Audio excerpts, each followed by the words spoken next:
Hello, this is Joseph Noy, founder and CEO of NeuGroup, reporting here from London, where we've just wrapped up yesterday our European Treasurers Peer Group, hosted and sponsored by HSBC.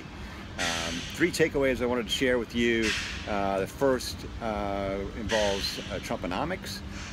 The HSBC economists that spoke to the group framed nicely the tension that's going to be going on in the U.S. With growth-oriented policies, tax cuts among them, and fiscal spending, ramping up U.S. growth. They're expecting as high as 3% next year. This will be tempered by what Trump does on trade policy, which could be create some rocky economic scenarios longer term.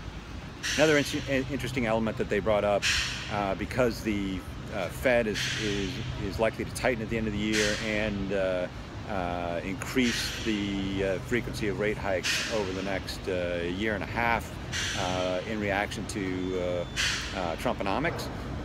You're more likely to see the end to negative rates in places like Scandinavia and eventually the Eurozone.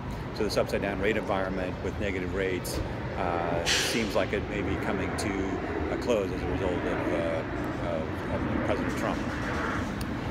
The other discussion that we had that was interesting, members responded favorably to some discussions that HSBC led around virtual accounts, presenting some of the innovations that they're working on with virtual account structures that will be very helpful for POBO-ROBO structures, as well as cash pooling.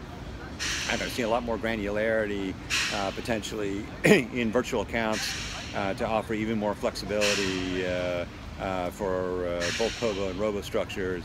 And then on the pooling side, virtual accounts will enable banks to have more creativity in offering reg-friendly pooling solutions that have become more difficult, particularly around notional pooling structures because of Basel and other bank regs.